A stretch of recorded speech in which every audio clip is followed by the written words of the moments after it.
오늘의 목회 비전은 아주 심플합니다. 우리의 모델은 예수님이십니다.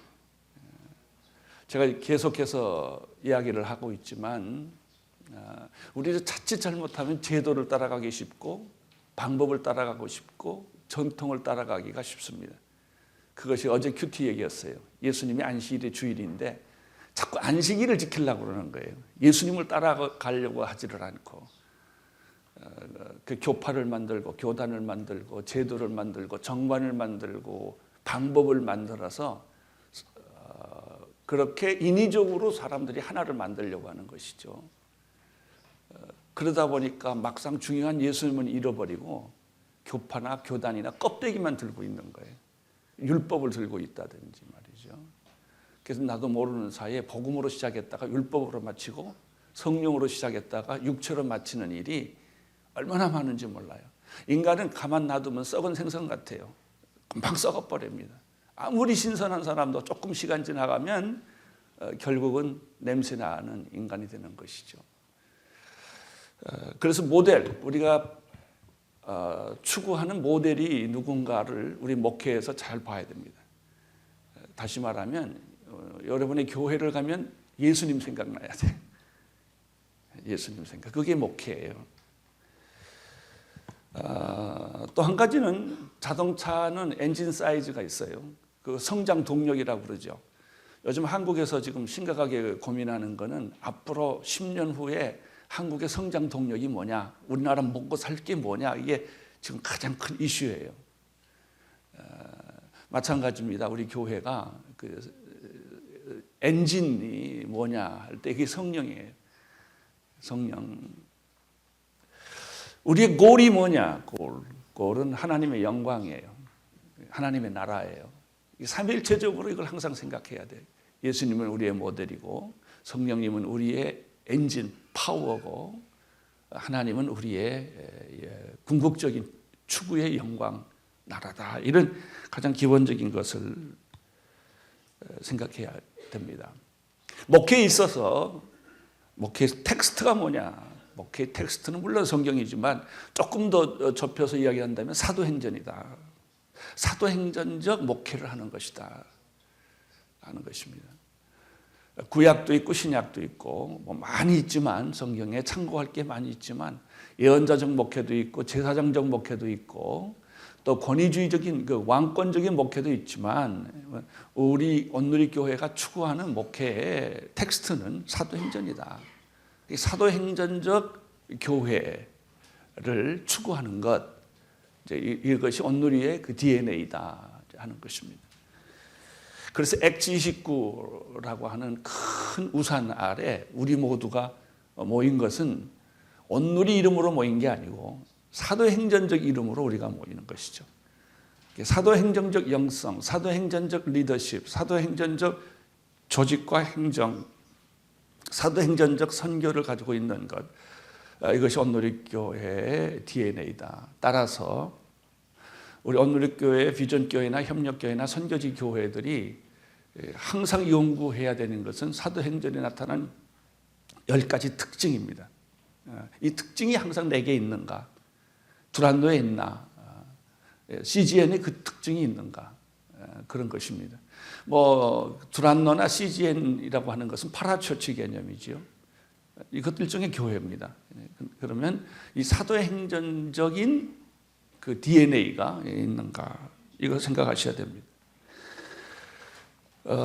사도행전적 DNA 10가지는 사도행전의 책을 보면 누구든지 쉽게 발견할 수 있어요. 제일 먼저 중요한 것은 사도행전적 교회란 뭔가? 성령 공동체다. 오순절날 성령이 임해서 교회가 만들어졌는데 온누리라는 이름을 붙인 교회들, 사도행전적 교회를 하려는 사람들, 목사, 장로, 집사, 모든 사람이 성령 기름 부으심이 있는 사람이다. 성령 기름 부으심이 있는 설교를 하는 것이다. 성령 은사와 체험을 갖는 것이다. 이번에 우리가 40일 새벽 기도를 했는데 전혀 예측하지 못한 일이 벌어진 거예요. 우리 온누리교회 20년 역사에 처음 있는 일이 벌어진 거예요. 10년 전에 제가 안식년을 하와이 YM에 갔다 오고 나서 이런 일이 좀 있었어요. 제가 며칠 전에 조영기 목사님하고 점심을 같이 먹는데 우리 교회 얘기를 했더니 눈이 이렇게 동그래졌어요. 이렇게 커지더니 가만 듣더니 60년대에 순복음교회가 서대문 교회 시절에 우리 교회 같은 일이 있었대요. 그러면서 똑같은 이 그때 우리 서대문 교회에 있었습니다. 저한테 그런 얘기를 하시더라고요. 여러분, 파도는 내가 못 일으켜요. 파도는 탈 수 있어요.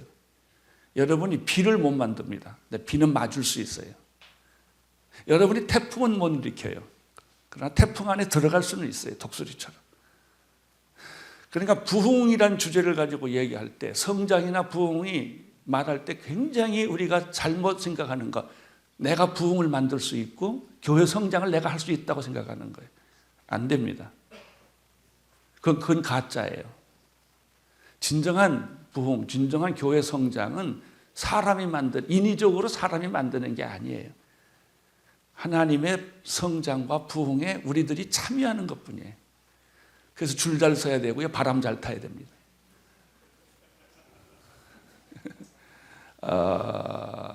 제가 이번에 느낀 게 그거예요. 우리 요즘에 오순절 날 120명이 오순절 다락방에서 성령 받았는데 그 120명이 다 준비된 사람일까요? 어림도 없죠. 날라리들이 좀 있었을 것 같아요. 준비 안 된 사람도. 그런데 그 공간에 있을 때 한꺼번에 성령이 다 임했거든.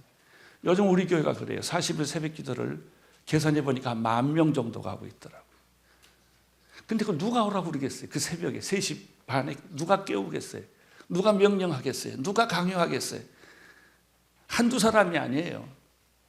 인터넷까지 CGN TV까지 다 보면 20,000명이 지금 새벽 기도를 하고 있는 거예요. 그걸 누가 시키겠어요? 하나님이 하시는 거예요, 이렇게. 그런데 우리가 그 안에 들어가 있는 거예요. 이걸 우리는 파도라고 그래요. 바람이라고 그래요. 그러니까 아무 때나 이런 일이 일어나지 않아요. 아무 때나 이런 일이 일어나지 않고 이런 시간이 있어요. 이런 때가 있다고요. 그리고 부흥의 역사를 보면 말이죠. 처음에 집회를 했어요. 사경회를 했어요. 그리고 오늘 2박 3일 하기로 했는데 성령이 임하니까 못 끝내는 거예요. 오늘 헤어지기로 했는데 못 헤어져요. 조금만 더 하자고, 조금만 더 하자고. 그리고 한 달 가고 1년을 간 거예요. 그게 부흥이에요. 그러니까 우리가 계획을 세워서 이렇게 가지를 않게 되는 것이죠. 이 성령 공동체, 교회의 가장 중요한 핵심적 가치는 성령의, 그 목사님이 성령 얘기를 하고 있나 들어보셔야 돼요. 성령에 관한 설교를 하고 있나, 교인들이 성령에 대한 사모함이 있는가. 제가 이번에 40일 우리가 새벽 기도를 하면서 오늘이 26일째, 5일째인가 6일째 되는 날인데 몇 가지 공통된 현상이 있더라고요. 제가 이번에 성령 새벽 기도를 하면서 제일 먼저 내가 걸은 게 은사 받으라는 거거든. 성령의 은사 체험해라. 그런데 굉장히 중요하더라고. 결국은 다른 게 할 필요가 없어. 은사 받으면 돼요. 우리 교인들도 보니까요. 이번에 한옥 목사님 비염 고쳤고, 뭐 우리 박자매, 우리 비서자매님 담 고쳤고, 뭐 많아요. 뭐 목이 났고, 뭐 이런 일이 있는데 우리 신상달 장로님 전화기 찾았고, 세탁기가 돌아가고. 근데요, 그게 간단한 얘기가 아니에요. 그걸 경험한 사람은 흥분해요. 굉장히 흥분합니다. 자기한테 이런 일이 일어나다니. 그것이 감기를 낳는 사건이라 할지라도 굉장히 흥분하게 돼 있어요. 은사 체험하면 성격 변합니다. 그러니까 인격이 다른 방법으로 변할 방법이 없어요. 자기 성격 못된 거 다 잘 알아요. 조급하고 참지 못하고 의심하고 이런 거 아는데 이걸 그럼 어떻게 바꾸느냐? 은사 받으면 바꿔줘요. 그러니까 목사님이군 교인이군 예외 없이 다 은사 받으셔야 돼요. 은사, 성령의 은사를 받아야 돼요. 성령 체험해야 돼. 그것이 방언이든 예언이든 병 고치는 것이든 기적을 행하는 것이든 믿음을 행하는 것이든 말씀의 지혜든 뭐 어떤 형태든지 성령의 은사가 임하면 자기 성품이 고쳐지게 돼 있어요. 성품이 고쳐지면 비전이 생겨요. 그러니까 비전이 생기면 자기가 지금까지 꿈꿨던 비전이 인위적이라는 걸 알게 돼요. 가짜는 진짜가 오면 가짜가 드러나요. 그 전까지는 자기가 가짜라는 걸 몰라요. 거의 대부분 다 가짜예요. 근데 가짜라는 걸 몰라요. 근데 진짜가 오면 와, 내가 가짜였구나 라는 걸 알게 돼요. 비전도 굉장히 모자익된 남의 거 다 빌려가지고 만든 게 자기 비전인 줄 알아요. 아니에요. 인격이 변해야 비전이 보여요. 비전이 보여야 헌신하게 돼요. 그게 헌신이에요. 이런 것들이 성령 공동체 안에 있는 거예요. 자, 사도행전적 교회의 두 번째 특징은 사도행전 2장 42절에서 47절에 나는 것처럼 떡을 떼고 가르치고 뭐 이런 거 나오잖아요. 소위 말하면 예수 공동체가 생겨요. 첫째는 성령 공동체 체험이 있어요. 장로님들은 다 안수 능력이 있어야 돼요. 근데 안수 능력 있는 장로님들이 별로 없어요. 사회적으로 유명한 장로님, 리더십 있는 장로님은 있어도 안수하는 장로님은 별로 없어요. 하나님의 음성을 듣는 장로님 별로 없다고요. 은사 받은 장로님들이 별로 없어요. 그래서 교회가 시끄러운 거예요, 이게. 아주 시끄러운 이유가 다 그 이유 때문에. 예수 공동체, 떡을 떼며 기도하며 서로 나누어 주며 찬미하며 이런 그 아름다운 예수 공동체 경험이 사도행전적 교회예요. 사도행전 교회 3장에 들어가면 기적 공동체, 날마다 기적이 일어나는 거예요. 이번에 그 40일 우리가 새벽 기도를 하면서 우리가 지메일을 만들어 가지고 이제 쭉 접수를 받는데 하루에 50건에서 80건의 간증문이 들어와요. 다 못 읽어요. 근데 그걸 보면 매일 교인들의 삶에 간증이 있는 거예요. 기적이 있고요. 제가 그래서 이거를 1년 12달 360 죽을 때까지 해야 되겠구나 그런 생각이 들었어요. 그냥 매일 하나님이 역사하는 사건이 있는 것인데 사건이 없으니까 우리 삶이 권태로운 거예요. 반복적이고 힘이 없어요. 여러분, 예수의 기적이 일어나면 나도 좋지만 그걸 보고 있는 사람이 흥분되는 거예요. 그래서 이렇게 한 10,000여 명이 모이면 제 설교 때문에 은혜 받는 게 아니고 서로 보고 은혜 받아요. 이렇게 와 그런 게 있거든요. 그 사도행전적 교회는 날마다 나면서 안진뱅이가 일어나는 사건, 봉사가 눈 뜨는 사건, 죽은 자가 살아나는 사건, 이런 사건들이 자꾸 일어나는 거예요. 사도행전적 그 교회의 또 하나의 특징은 고난이라는 주제입니다. 고난. 순교도 하고요, 고난도 하고요, 얻어맞기도 하고요, 쫓겨나기도 하고요, 환영을 받지 못하는, 그러면서도 복음은 계속해서 확장되어 가는 것이 사도행전입니다. 만약 여러분의 교회가, 섬기는 교회가 고난이 없다면 가짜일지 몰라요. 먹는 것 때문에 고통스럽고, 사는 것 때문에 고통스럽고, 집을 얻는 것 때문에 고통스럽고, 그런 것뿐만 아니라 불편한 거예요. 크리스천의 삶이라고 하는 것은 굉장히 불편한 삶이에요. 뭔가 미완성된 삶 같은 거예요. 그러면서 내가 성장하는 거예요. 사도행전의 특징, 고난 속에서 성장하는 것이.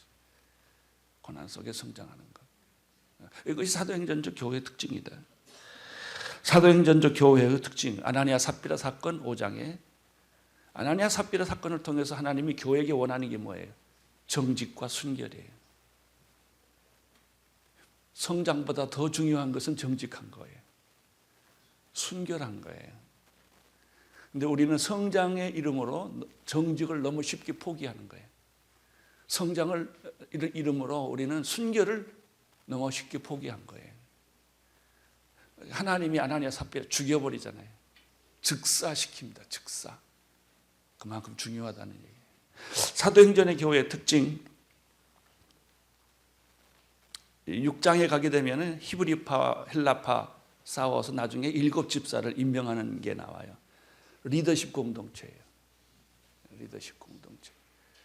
그래서 교회는 언제나 리더십을 어떻게 세우느냐. 장로 리더십, 지도자, 집사 리더십, 권사 리더십, 목회자 리더십, 그것을 어떻게 세우느냐. 주몽에서 배우는 리더십이 뭡니까? 나누어 준다는 거예요. 이렇게 독점하는 게 아니고. 오늘날 우리 한국교회 리더십의 위기죠. 여러분, 이 사도행전적 리더십 시스템이 뭐냐 하는 거죠. 특별히 그 다음에 성경을 보면은 8장, 9장 다 가게 되면 바울이라는 위대한 인물이 탄생되는데, 그 바울은 협력 리더십을 가졌어요. 바울과 바나바, 바울과 실라, 바울과 디모데. 이것은 요즘 제가 새롭게 과거의 10가지 특징과 또 다른 하나의 것을 개발한 건데요. 사도행전적 진정한 교회는 이런 서로 동역자, 파트너십 또는 협력 리더십이 잘 만들어져 있는 거죠. 목사와 장로의 아름다운 파트너십, 드림팀, 이런 것들이 사도행전에서 보여지는 것들이에요. 사도행전에 보면 동역자 리더십도 있지만 평신도와 목회자의 그 리더십 관계가 있는 거죠. 그런 자기가 조직을 할 때 내가 사장이라 할지라도 내가 담임 목사라 할지라도 자기 밑에서 일하는 사람이 그런 파트너십이 되어 있냐 하는 거예요. 근데 재미있는 게 하나 있어요. 목회를 해보니까 교인들이 제일 관심 있는 것 중에 하나가 뭐냐면 목사님하고 장로님하고 얼마나 친하나를 보더라고요. 그리고 목사님과 부목사의 관계가 프렌드 관계냐 종의 관계냐를 보더라고요. 이게 담임 목사하고 부목사가 관계를 어떻게 하느냐를 교인들이 다 보고 있더라고요. 인격적인 관계냐, 상하 명령 관계냐, 목사하고 장로하고 갈등하는 관계냐, 아니면 정말 서로 존경하고 협력하는 관계냐를 교인들은 매일매일 그걸 보고 있어요. 거기서 잘못되면 아무리 교회가 부흥하고 싶어도 안 되는 거예요. 자, 조금 더 보겠어요. 동역의 문제. 10장에 가면 고넬료가 나와요. 고넬료. 이 고넬료를 통해서 배우는 건 뭐예요? 베드로가 고넬료를 받아들였다 그런 거죠. 이방인에게 할례를 베풀어 주었다. 교회는 본질적으로 멀티 에트닉 그룹이에요. 그리고 다양한 이방 문화가 섞여지는 공동체란 말이죠. 근데 우리는 본능적으로 호모지니우스 그룹이에요. 동류 결합 원칙에 의해서 같은 지역에서, 같은 학교에서, 같은 컬러에서 자른 사람들끼리 모이려고 그러는 거예요. 그게 죄인의 모습이에요. 저 서로 다른 사람들끼리 같이 하나가 되는 것. 이것이 사도행전적 특징이었다. 또 사도행전의 특징은 13장에 들어가면은 안디옥이라는 장소가 나오고요. 사도행전이 28장까지 있는데 13장에서부터 28장까지는 선교 얘기예요. 교회는 사도행전적 모델에 의하면 교회는 예산, 행정, 인력 모든 것의 반 이상은 선교해야 돼요. 이게 사도행전이 그렇거든요. 1차 전도, 2차 전도, 3차 전도. 사도행전은 한 번 가지고 안 돼요. 제가 이번에 금년 들어서 제일 기분 좋은 게 뭔지 아세요? 우리 오늘이렇게 회회 선교헌금 작정했는데 작년에 55억 했거든요. 금년에 60억 작정했어요. 그랬더니 73억이 남았어요. 그걸 보고 새벽기도 위력이 대단하다. 첫째는. 그리고 우리 교인들의 마음속에 이미 선교에 대한 가치관이 형성이 되어 있구나. 그리고 1월 달 제가 보고를 들어보니까 평균의 헌금의 25%가 더 나왔대요. 1월 달 헌금이 25%가. 그리고 그 25%가 다 11조래요. 제가 깜짝 놀랐어요. 이 힘이 어디서 나올까요? 왜 그렇게 선교 헌금이 점핑을 해버렸을까요? 이것이 바로 안디옥 스피릿이에요. 우리가 사도행전적 교회를 꿈꾸고 선교적 교회를 꿈꾸기 때문에 생기는 일이에요. 제가 이제 이번에 7월 30일이나 우리 그 무슨 체육관이죠? 슈퍼 아리나 일본에서 지금 집회를 하려고 지금 계획 중인데 큰 도움 둘 중에 하나를 지금 택하려고 그래요. 근데 일본에서 2만 명 집회를 빌리그레함이 와도 해본 적이 없대요. 그래서 이제 우리가 이번에 2만 명 집회를 하는 것은 체육관에서 해보니까 2만 명이 되더라고. 그래서 내가 우리 박정열 목사한테 그랬어. 아니 어떻게 2만 명을 다 채우려고 그러냐. 그랬더니 아니 서울에서는 5천 명 가면 돼요. 그래. 아니 어떻게 서울에서 5천 명 가냐. 아니 이스라엘도 3천 명이 갔는데 왜 일본에 5천 명이 못 갑니까? 2만 명이 벽을 깨는 거예요. 그리고 2만 명이 모인다. 아니 배용준이가 가도 3만 명 모이는데 지금 무슨 얘기를 여러분 앞에 드리고 싶으냐면 똑같은 교인이에요. 어제 그 교인이 오늘 그 교인인데 성령이 임하니까 선교 헌금이 73억으로 점핑했다니까요. 와, 놀라운 일이에요. 여러분 목회를 할 때 자신감을 가지고 하세요. 자신감을. 하나님은 경기하고 상관없어요. 하나님은 하나님 마음에 맞으면 이상한 일들이 막 벌어지는 것입니다. 나는요 주일날 새벽마다 느끼는 게 아침 5시쯤 나는 교회 가거든요. 가면 조용해요. 자동차도 없고 사람도 없고 그래. 들어갈 때마다 사람들이 다 왔어요. 6시 반에 다 찼다는 거예요, 자리가. 제가 5시쯤 갈 때는 아무도 들어가는 사람이 없어요. 그리고 아주 기가 막힌 거나 이번에 배운 게 있어요. 성령이 임하면 질서가 잡혀요. 누가 오라가라 안 하는데 알아서들 쫙 질서가 잡혀가는 거예요. 옛날에 그런 일 없었어요, 우리 오늘께. 그리고 시끄러운 소리가 안 나요. 복잡하지가 않아요. 재미있는 거는 요즘에 동부이천동에 저녁에는 식당이 안 된대요. 다 들어가서 자니까. 그런 거예요. 자, 어쨌든 마지막 사도행전적 교회 DNA, 교회가 교회를 낳는 교회. 사도행전 28장 30절에서 31절. 자, 이런 것들을 전부 엮어보면 온누리교회 영성은 5가지로 표현할 수 있어요. 첫째, 오른손을 들어보세요. 오른손 이렇게 들어보세요. 이게 말씀의 영성이에요. 오른발을 한번 털어보세요. 이렇게. 이게 성령의 영성이에요. 이렇게 해보세요. 이렇게. 여기는 참여의 영성이에요. 그리고 왼쪽 발을 한번 털어보세요.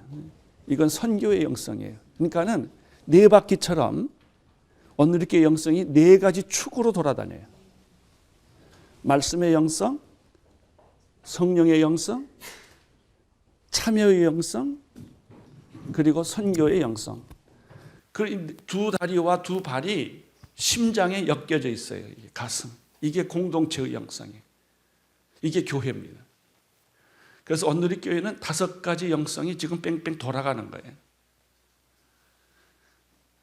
금년의 표어가 뭐죠? 세상에 희망을 주는 교회. 4개 중에서 어느 영성에 속합니까? 참여 영성이죠. 작년에도 참여 영성이었어요. 3년 전에도 건강한 세상을 꿈꾸는 교회. 지금 이 참여 영성에서 못 벗어나요, 우리가. 아무리 벗어나고 싶어도. 왜? 시대가 그걸 요구하기 때문에. 오늘 우리 한국 사회가 마약, 도박, 술 중독, 음란, 도덕적 붕괴 이게 너무 심각하니까 교회의 존재 목적이 여러 가지가 있지만 지금 이 세상을 구원하고 정결하게 하고 도덕적 기준을 만들어주는 일을 지금 교회가 해야 된다라고 하는 그런 큰 명제 앞에 우리가 붙잡혀 있는 이 영성 앞에 지금 내년에 2008년에는 어떤 주제를 삼아야 될지 4개 중에 하나예요. 말씀 중심이냐, 성령 중심이냐, 참여 중심이냐, 선교 중심이냐. 그리고 이것을 묻고 있는 것이 바로 공동체 영성. 그게 교회예요. 교회는 네 축에 의해서 내비게이터의 그림처럼 움직여가는 것이죠. 여러분, 사도행전적 리더십은 플러그인 리더십이에요. 우리가 리더십 축제 때 그거 했죠. 서로가 서로를 지배하는 리더십이 아니라 서로가 서로를 플러그인, 접속하는 리더십이에요. 하나님하고 접속하고 그 힘을 받아서 사람하고 접속하고 그 힘을 빌려서 세상에 접속시키는 거죠. 접속 계속해서 소위 말하면 디지털 코드와 비슷한 거예요. 네트워킹이에요.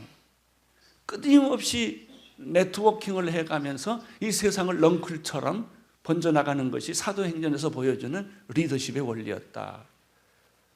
그래서 우리가 그 리더십을 택하는 거예요. 사도행전적 또 리더십의 조직의 시스템의 특징은 매트릭스다. 그래서 동서를 잇고 예루살렘과 유대와 사마리아와 땅 끝까지 이르러 내 증인이 되는 이런 매트릭스가 짜진 거예요.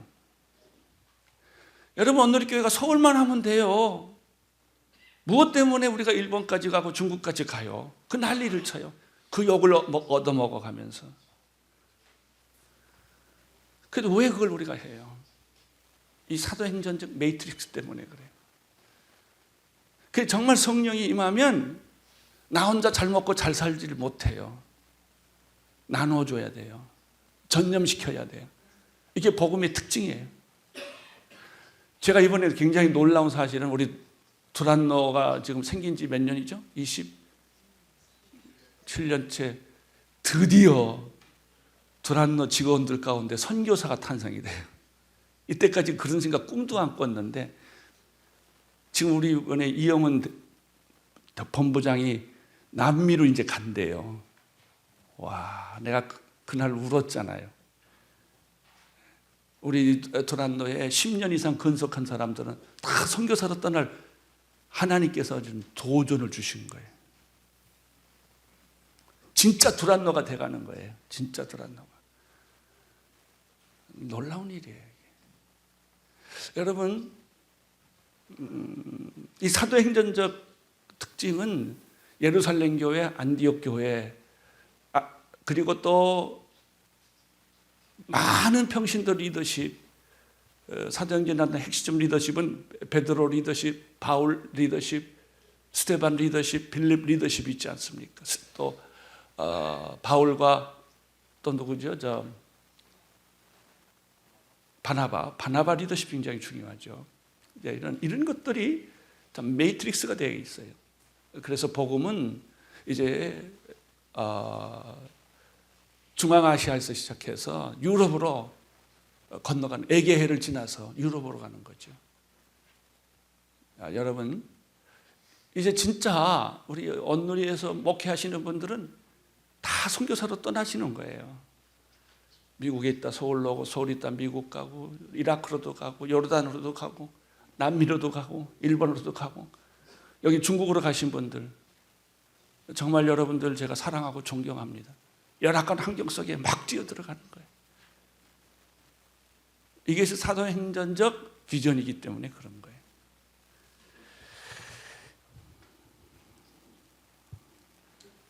이번에 최근에 배운 진리, 부흥의 원리를 배워라. 여러분, 이 부흥은 내가 이번에 새벽 기도를 통해서 배운 게 그거예요. 제가 조영기 목사님을 만나서 제일 먼저 이런 얘기 했어요. 목사님, 다르네요. 옛날하고 다르네요. 그 만여 명의 식구들을 누가 오라고 그랬겠어요? 그런데 간증을 들어보면 3시 반에 누군가 깨운대요. 다 깨운대요. 절대로 새벽에 못 일어나던 사람들이 일어나고요. 이번에 40일의 특징이 뭔지 아세요?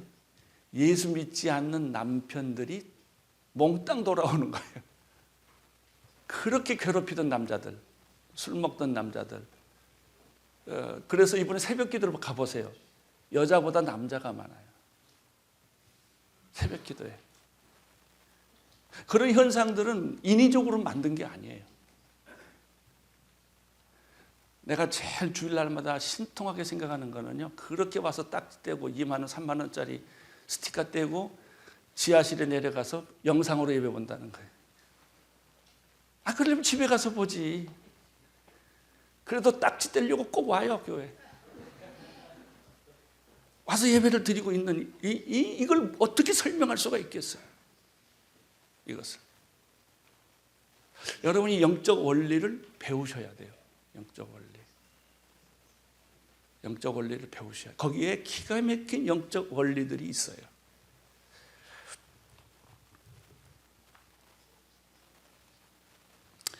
우리 온누리의 가장 훈련의 기초, 큐티, 1대1, 스몰 그룹.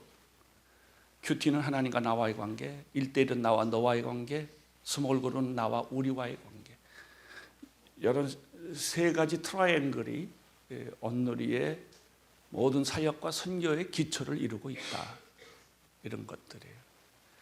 이제 계속해서 여러분들이 함께 강의를 들으면서 또 교제하면서 사도행전적 그 비전과 꿈들을 여러분이 배워가게 될 것입니다. 하나님의 은혜가 여러분 모두에게 함께 하시기를 축원합니다. 우리 하나님께 감사의 박수 올려드리시죠.